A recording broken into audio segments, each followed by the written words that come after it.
This is My Village Experience. I'm your host, Mesa Saw. Welcome.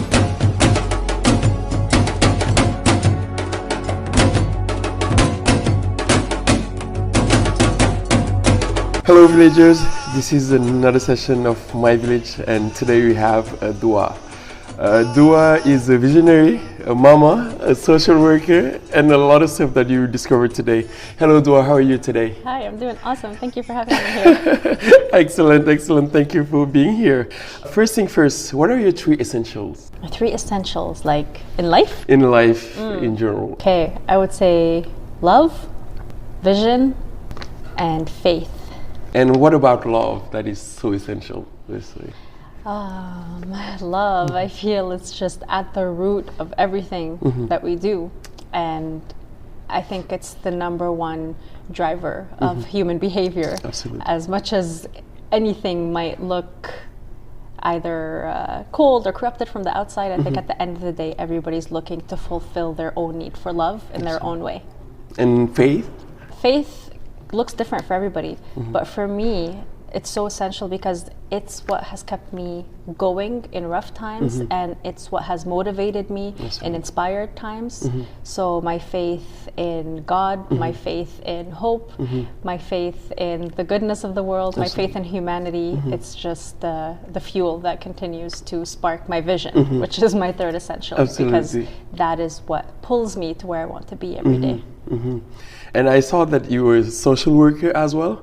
And what did you want to be? Where did you grow first? Yeah, so I grew up, initially the first 6 years of my life were in Montreal. Okay. When my family immigrated to Canada, I was a baby.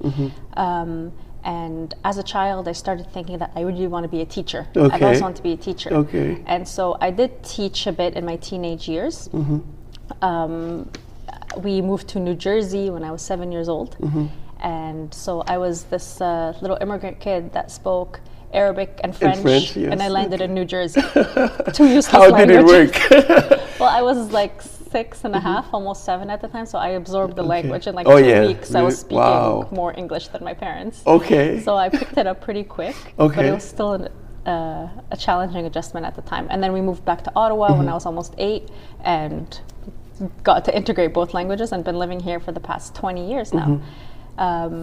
But yeah, as a child, I always wanted to be a teacher and a fashion designer. Okay, of course. So I think like initially, maybe it was I feel like part of me always knew that I have a strong creative inclination and that I want to be teaching others and bringing out the best in others. Absolutely, absolutely. And in between the designer, as you said, and the teacher, did you have maybe someone in your family that was in one of those fields, or was it just creativity, as you mentioned earlier? Yeah, a lot of creativity. Like I was always drawing and painting and molding, and like I was always a really creative kid. But then I looked up a lot to my teachers, always. I really loved my teachers. And I was like a good kid growing up. Like I didn't really cause trouble, so I think the teachers liked me, and that's why I liked them. But yeah, looking up to my teachers a lot. I just had this fascination with what they did. I just had this fascination with how they walked into the room and just created this energy and the way they just commanded the room, but without being commanders. Yes, of course. Yeah. It fascinated me early on. Of course.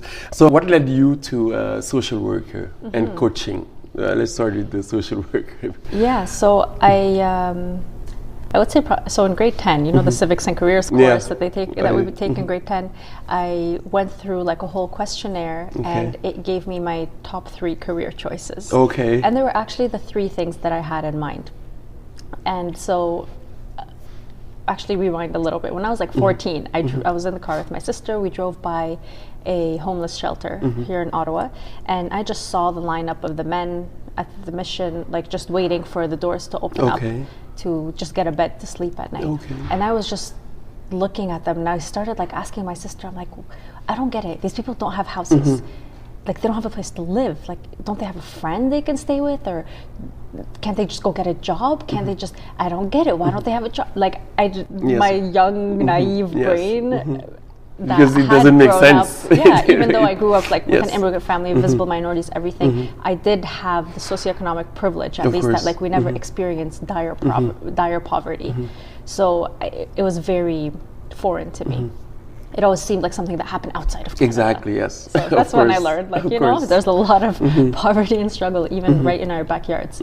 So then that's when I set out on the mission with my 14-year-old naive inspiration that that's it, I'm going to change the world. Like, Of I'm course. just going to help all these people. And like, while it did come with a lot of like savior narrative, course. which I had to filter out Of course. when I got into university and stuff, I would say that was the moment that sparked to me that like I wanted to work in social work, and that I wanted to work with people, and that I Okay. wanted to help people transform their lives. Okay, so is it like the same road that led you to coaching, I guess, later on?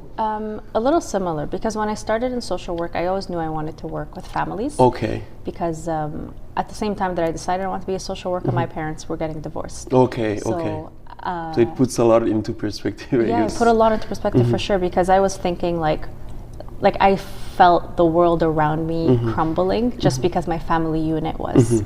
And so I set out on the mission that's like, that's it, I'm going to help the world by helping families be their best. course. And so when I became a social worker, I went into the child welfare, family social work field. And so I was working as a child protection worker for a while, and I realized after my first maternity leave, when I was actually home with my baby for a while and reflecting a lot on like, Yes, of course. do I want to go back to my job? What do I want to do? I came across a life coaching program, and I was on maternity leave, so I had the time to do it, and I was like, you know what, this sounds totally up my alley. Yes. Like, it's all about coaching people to get to a better place Exactly. in their life. Like, and I always heard about life coaching but didn't know what it was. Yeah. So then it was really interesting to do the course and learn what the difference between social work and counseling and therapy and life coaching all are. Of course. So that was really inspiring for me. And then for 5 years after that, I continued to incorporate the life coaching practices that I had learned into my social work career. Okay. So I had very much of a coaching approach when I was working with my social work clients. Yes, of course, because So- they overlap at some point. Yeah, and they can. And that's when I loved doing my job the most. But then I realized that the systems that are put in place at the moment do not nourish for a coaching environment. So I realized that I ended up burnt out in my social work job Of course. because I was trying to do it from a coaching point Yes, of view, where which like I is was looking, very to different. empower these people and motivate these people, when really the system is like give them what they need and move on. Basically, You know, yes. It's like a band-aid system. And then when you have a caseload of 20 families and you're expected to just have a quick turnaround and be closing cases and be moving doesn't on and really be work like having your caseload fluctuate every few months. And here I was really trying to get to the root of people's problems and really help them transform their lives. It wasn't congruent Of course. with what my employer Yeah, exactly. It was expected from you. and what I was passionate about. Absolutely. So that's that was the turning point for me, I would say, in the past couple of years, to really realize that like, okay, I can't keep relying on systems Yes. to give me my purpose. Of course. I know what my purpose is, so I need to create a vision for myself, for my family, for the world that is in line with my purpose, and create the platform for myself to have the impact. Wow.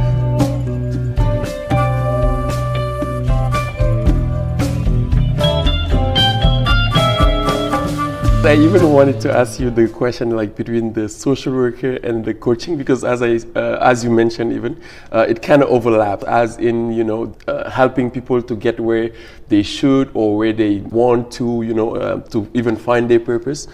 And the thing is that when you're a social worker, there's a certain things that are expected from you. So if you were going even beyond that, helping people get somewhere in their life rather than just probably just following the system and being stuck probably at some point. And it gets me back to the purpose that you mentioned earlier, because when I follow you, like I hear a lot about motherhood, bold living, confidence, clarity, and a lot of other subjects. Let's start with confidence, because you mentioned purpose. We will probably get more into that. Confidence. What in confidence, or how would you define, or what is confidence to you simply?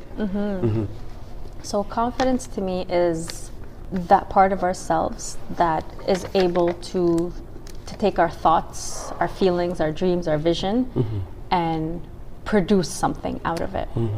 So confidence is not a personality trait. It's not something that like some people are blessed with and others are not. Confidence is a practice, it's a skill, it's something that everybody can have. And so what led me to have a fascination really with confidence is I read a book called The Confidence Code. It's by Katty Kay and Claire Shipman. And so their approach was very much on how women have a lot less expressed confidence than men. And then they really go into like the science, the history, and the social proof behind that. So that really led me to think about, okay, what is my own relationship with confidence? And then seeing that like, wow, this is really at the root of a lot of people's struggles. Of course. Because I think almost every person in the world you sit down with and have a conversation with and really dig deep, you will find like all these dreams and aspirations and ideas and passions. And then you look at their life and it doesn't reflect it. Exactly. And the disconnect is a lack of confidence, because confidence is that juice that turns thoughts into action. Of course. And so that's what led me to make that like one of the founding pillars of my coaching program, because if I'm able to empower my clients and equip them to find their confidence and to build their confidence, then they are not just set for the goal that they had set out in the 3-month or 6-month program they set out with me. Like they are set with that practice for life, and they can continue building it forever. Of course. And how do you approach it? Let's say with anyone that would come to you and say, you know, I want to work on my confidence. What do you focus on, or what are the traits that maybe help you maybe guide the person? So I usually have like a 3-step program that I go through with everybody.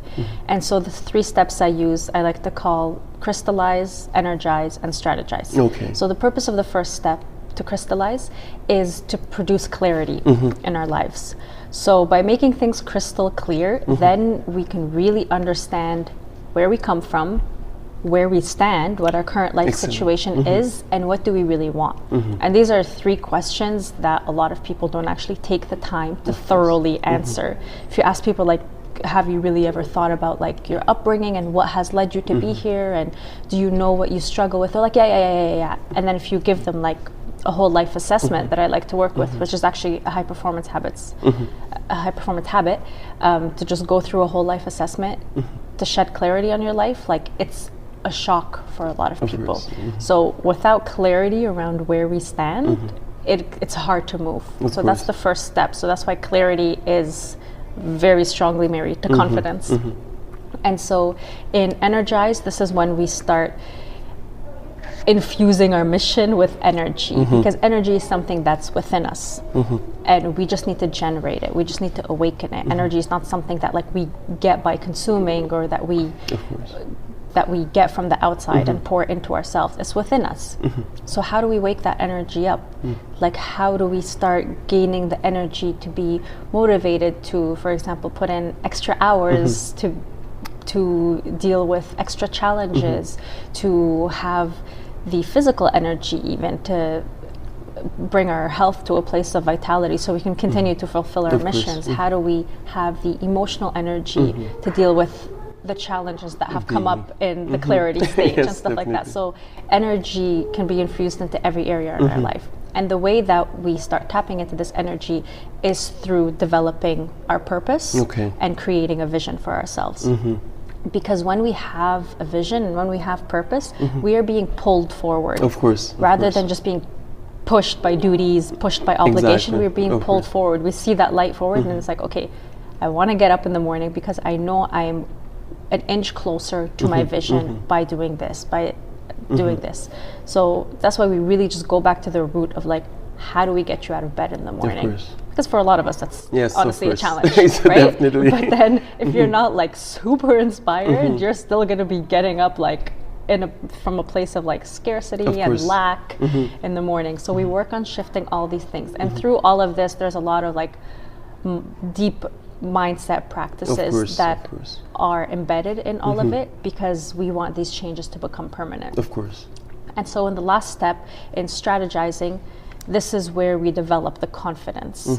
Because like we said, confidence is a skill. So by creating strategies that inspire us to take action in our lives, that is how we produce confidence. Of course. Because confidence is not something we can read and then have, or, you know. Yeah, with a lot of these self-help books, I guess a lot of people would just be like, okay, so if I read this book, I should get better and stuff like that.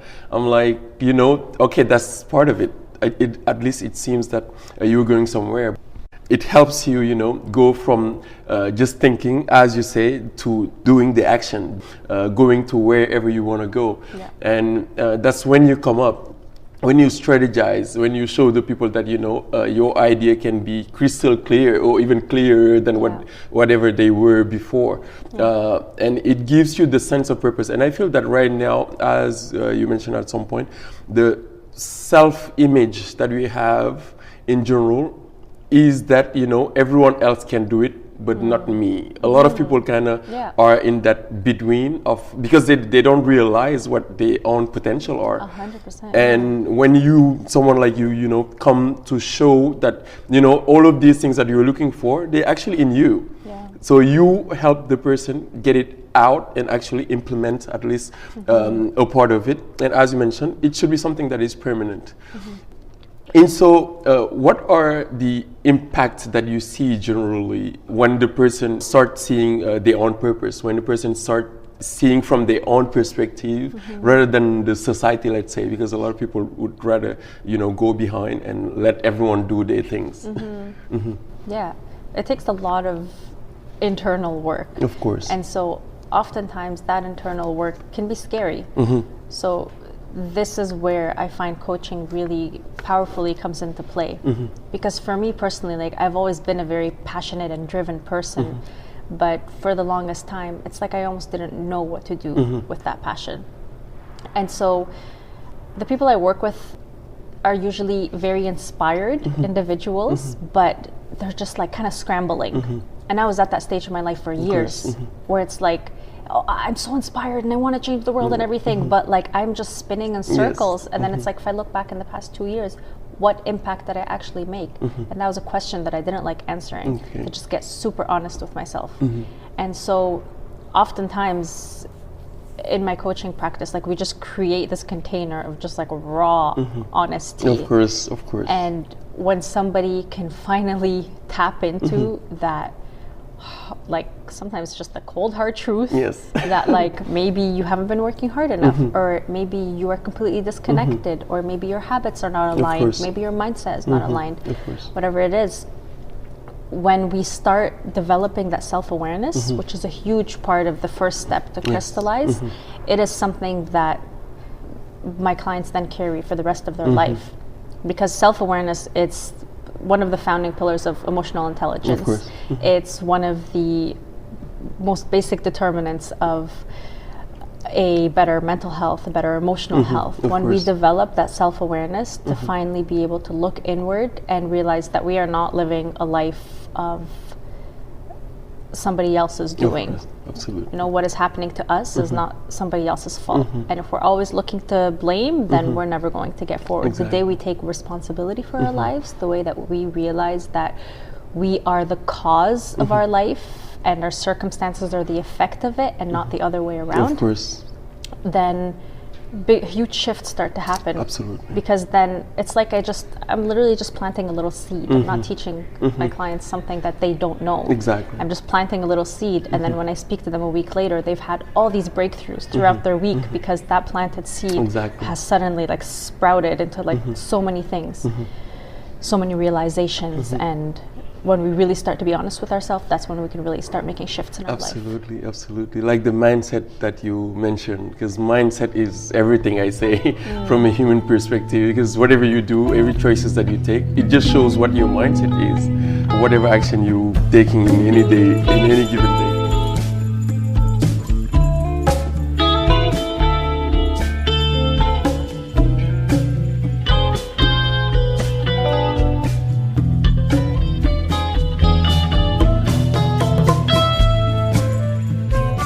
And so, what is the, in all of that and any part of your life, what is the achievement that you're most thankful, proud, or happy for? I'll be really like honest and vulnerable with you. It's a very personal one. It's not a professional or career achievement that I'm most proud of. Though I am proud of those things, I would say the achievement that I'm most proud of is how far I've come personally in my personal relationships, like in my marriage and in my parenting relationships. Of course.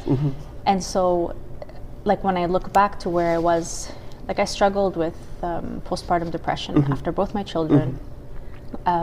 My husband and I, we got married very young, which I'm thankful for.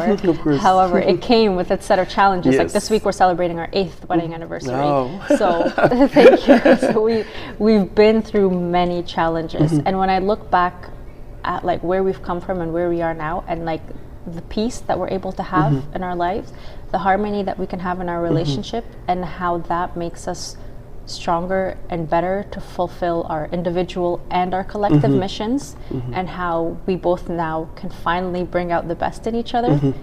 Like it was not always like that, and I know that it took a lot of personal, emotional, mental work for each of us to get there. I would honestly say that's the thing I'm most proud of, because I've seen many relationships just completely fall apart. And it honestly really breaks my heart to see so many people and so many families being fragmented, and realizing that the root of a lot of it is the lack of connection to our own selves. Absolutely. So that's why I'm so inspired to work with people individually, to reconnect with themselves, to reconnect with their missions. And then as a byproduct of working on themselves, it will infuse improvement in every area of their life. Absolutely.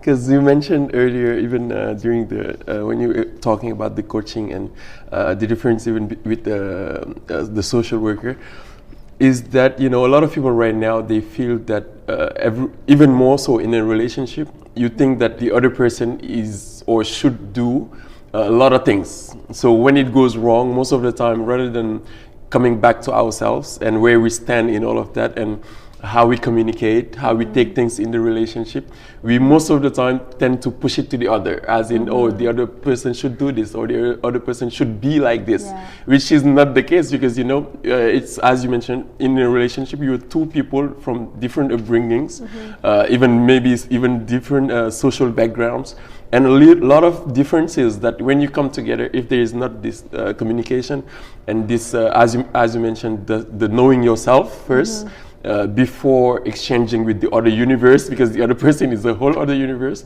there is always that imbalance. And so it gets me to the difficult question, which is, what did you struggle most? Because even what you were saying, it has a lot of mindfulness in your emotions, in where you were standing right there, as you said. What did I struggle with most? I would say, like, boiled down to one word, is identity. For the longest time, so, growing up being a Muslim, being an Arab, being a visible minority, growing up basically in the era of the rise of Islamophobia, of course, and being a second generation immigrant, but at the same time being somebody who has grown up here ever since I was a baby, and feeling completely integrated, but at the same time sometimes society doesn't see you that way. And on top of that, also getting married young, and then having my children young, but still accomplishing my career goals and stuff. I struggled a lot, and I would say especially after having my children, with my own identity. And so, and I realized that the only way all that began to dissolve was when I really connected with myself. And before that, I didn't know how to connect with myself beyond my labels. I knew who I was as a wife. Yes, of course. I knew who I was as a daughter, as a social worker, as a sister, as a mom, but I really struggled to know who I was. And I would say that was my biggest challenge, it's dealing with my own self-identity. And did you take any approach? How did you manage all of that? Because as you mentioned, being a mom, it's as I say, there's no one to teach you how to become that. Yeah. It seems that you kind of wake up in the whole situation, and as you mentioned, even like postpartum, yeah, exactly. And I hear a lot of people deal with that, but without mentioning it to their environment. And could you elaborate on that? Yeah, for sure. So I found that society, our parents, our culture, our communities, they do try to prepare us, for example, for motherhood. Of course. But in a very external way. When people find out you're expecting, first question they ask, is it a boy or a girl? Yeah. What color is the nursery gonna be? You need to buy this. Oh, say goodbye to your sleep. Like either people give you like their horror stories, very negative advice, or pretty useless advice. That was my experience. Definitely. So, nobody advised me, and I think it was for a reason, because I was meant to discover it for myself so that I could help it for other people. So I'm not saying this at all to blame everybody who surrounded me, but just I recognized that like I was never taught or encouraged to work on myself before having children. I was never prepared, and I was not prepared for the emotional challenges that came with motherhood. Absolutely. I was not ready for the mental challenges that came with motherhood. I was really good at the instrumental stuff because I always loved children, and that was one of the reasons why I wanted to be a teacher. I always worked with children. Like as a teenager, I was head counselor for a class of 25 4 and 5-year-olds. So I was always very responsible, very able with kids, and very communicative, and like I was always very good with children. So I was like, oh, I'm going to be an awesome mom. Exactly. However, I was so good at being a mom that I forgot to be myself. Yes. And that was the part that I was not prepared for. And it took a couple of years to wake up to it. Of course. And is it one of the reasons why you were at some point really focused on motherhood? Because that was part of your, part of your discussions that you had before. Yeah. So initially, when I launched my coaching practice, I was focused mostly on working with moms, working specifically with like ambitious moms who were looking to find more balance in their lives. Of course. Because I realized that was me in the past. Yes. And oftentimes the people that we seek to help are past versions of ourselves. Of course. So in doing that, I realized that I could go even a whole layer deeper. And a whole layer deeper is who are moms that I'm working with at the end of the day. They are people who have a great responsibility. They are people that have a great mission. And they are people who want something better for the future. Absolutely. But people who are at the same time sometimes overwhelmed by day-to-day life. Absolutely. And I realized that those criteria are not just moms. And so, and I've had a lot of people approach me and relate to my message and ask me about my coaching and stuff who are not moms, because I realized that the message at the end of the day is universal. Absolutely, because I'm learning from it. I'm not a mom. So that's why I've expanded in the past few months to not just helping moms, because at the end of the day my program is not around motherhood. I never really talk about parenting. I'm really just focused on the person and how they relate to the rest of the world. And that's something that everybody can work on. That's something I'm working on. That's something everybody works on at every stage of their life. Absolutely.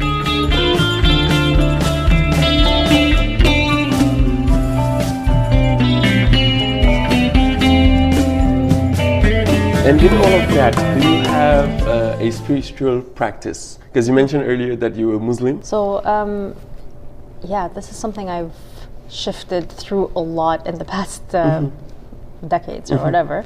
I found that for me, what was very liberating was breaking free from what I thought I was supposed to be spiritually connected to. Because for a while, I almost had like a sense of guilt when I didn't really connect through prayer. Or I almost had this like sense of guilt if I didn't connect through like, just standing in a place of worship, praying alongside hundreds of people for hours, like if I didn't feel like magical after, I was like, oh, what's wrong with me, you know? And then I realized that like when I really took a step back and just worked on connecting more with God and less with the religion. Absolutely.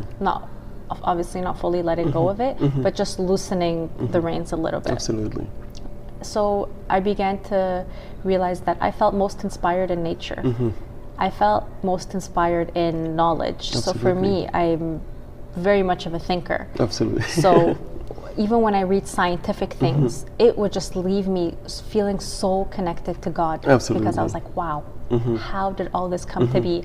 Watching the documentary Our Planet on Netflix, something like that. I'm literally sitting there like in awe, yes, shivers all over my body, like, wow, look at all this beautiful creation. And like nobody like put this together. Yes. So I found like that just going back to like our simple reconnection, and for me a huge part of that happens when I travel. Absolutely. So traveling is actually a very, very deeply spiritual practice for me. Yeah, you're talking to me right now. Okay, awesome. So 2 years ago, I would say was like the beginning of whatever you want to call it, spiritual awakening, or like when it really just rocked my world, because I took my first trip, like my first solo trip. So I took a trip without my husband, without my children, without my parents. Wow. And I went to like a wellness festival in Jamaica. And so being there was very eye-opening for me. For sure. And it's not the surroundings, it was the lack of the familiar surroundings. Yeah, absolutely. Because I was, for so long, I had connected so much to the identity of being the social worker, being the one that helps the community, or being the mom, or being the good wife, or whatever. And not that there was anything wrong with those labels, but I had lost myself and my essence behind those. Absolutely. So being completely removed, being in a festival in a country that's foreign to me with people I've never seen before, and being like, okay, who am I? Yeah. Like really, who am I? Because when I'm here, I'm not a mom. Yeah, definitely. When I'm here, like I'm still somebody's wife, but I'm not like being a wife in the moment. When I'm here, I'm not a social worker. When I'm here, I'm not performing any daughterly duties. Like I'm just, who am I? And that question was very difficult in the beginning. Like it put me in a lot of denial of like, no, it's okay.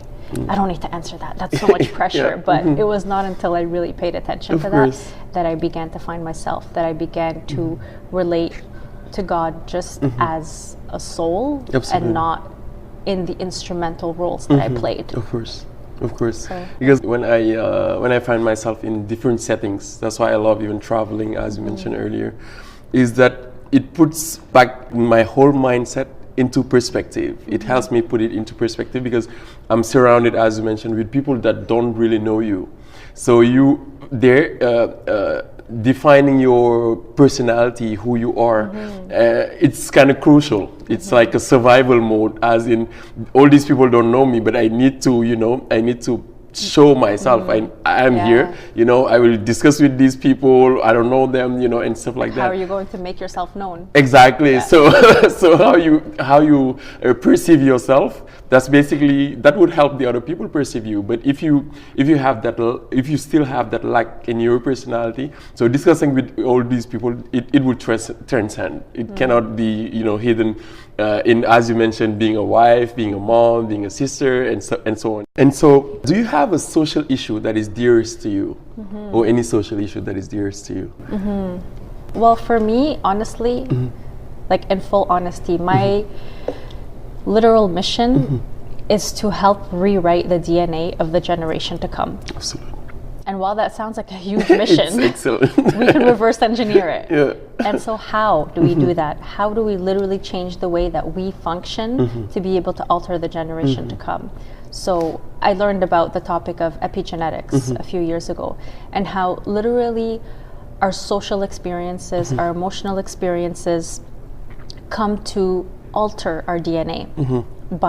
So what epigenetics means, it means on top of the gene. Absolutely. So it's basically very much simplified. Like if any scientist is listening to this, they're going to be like, oh my gosh, she's butchering it. But this is the way I grasp it. Exactly. And so basically you can look at it as like, there's that DNA strand that we all know that looks like the twisty staircase, and it has like a tail on it.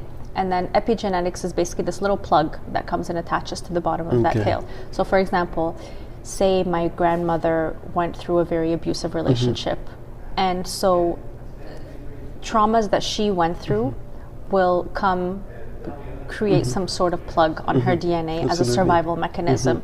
And then when she had my mom, for example, she will have passed down that DNA alteration to her, and then she will pass it down to me, and then I will come in my life and have these like weird predispositions or vulnerabilities to things, and I'm like why is this happening to me? I don't get it, and I don't realize that, or I will have not realized that I'm literally fighting battles from 2 generations ago.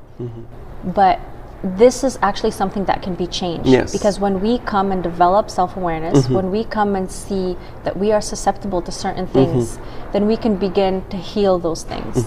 And then from there we can begin to grow, and then from there we can grow into a place of inspiration and actually impacting the world. But if we set out to try to impact the world without having perceived even the things that are deeply buried within our souls, then it can get very daunting. Absolutely. Because we can feel disconnected and not even know why. And so that is literally my mission, that like every person I work with, I try to get them to awaken to their own constructs, their own stories that are passed down to them, their own perceptions of the world, their own triggers. And then from there, we really bring awareness to the fact that like, okay, I'm the doorway between the past generations and the future generation. And so it is here that I decide what is going to be passed down and what is not. And this is not just if you're a parent. This is for anybody to realize that you are literally the doorway from your ancestors to your grandchildren and children or whatever. Absolutely. Because in a certain way, even in the way that you interact with people, it kind of transcends again. That whatever you have in you, that is basically what you're going to show to the world. And utopia, like a lot of people calls it, which is not the case, is that helping yourself is the first thing any of us needs to do first before helping the universe, basically. And so, do you have any anecdote that left a huge impact in your life? Probably thousands of them, but one that would come in mind. So a recent huge one I would say was when I took my first trip that stripped me of all labels. That was a huge one for me. And so that's something that I really encourage everybody to do, is to completely step out of their comfort zone. And so that's not something that doesn't necessarily have to be like leave everything and go take a wild trip. Like, that's not what I'm saying. What I'm saying is do something that really scares you, because that is what builds our confidence. And so for me, I would say in the past year, that was hiring my own coach. So hiring my own transformation coach, somebody who took me in my mission and helped me make something of it. So, and for some people that may be to finally, put themselves in a place of vulnerability in their relationships, in their life. They may have been wearing this mask of bravery, but to realize that with bravery comes the bravery to be vulnerable. Absolutely. And so it's, I encourage everybody to just, and we all know what it is. In reality, we all know what it is, whether you need to meditate on it or think about it or journal about it or talk about it. We all know that there's something huge that we need to do in our life that will cause a shift for us. And if anybody doesn't know, then let's talk about it, because I think everybody does. So if people want to find me, my handle for Instagram or on Facebook is at Dhouha, which is DHOUHA .with insight. So with insight, all one word. So you can find me on Facebook, on Instagram there. I'm pretty responsive on both platforms if you ever message me. And my number one medium, the number one way I connect to people is through conversation. So powerful conversation, just that's my thing, because I think that's the seed of transformation. Yes, absolutely. So I'm always open to converse with anybody. Thank you very much for being here. It was my pleasure. Thank you for being awesome and moderating this. And I look forward to continuing the conversation. Thank you very much. Thank you. Thank you for listening. Please share, subscribe, and review. And until next time, never forget, you're as unique as the universe. Peace be with you.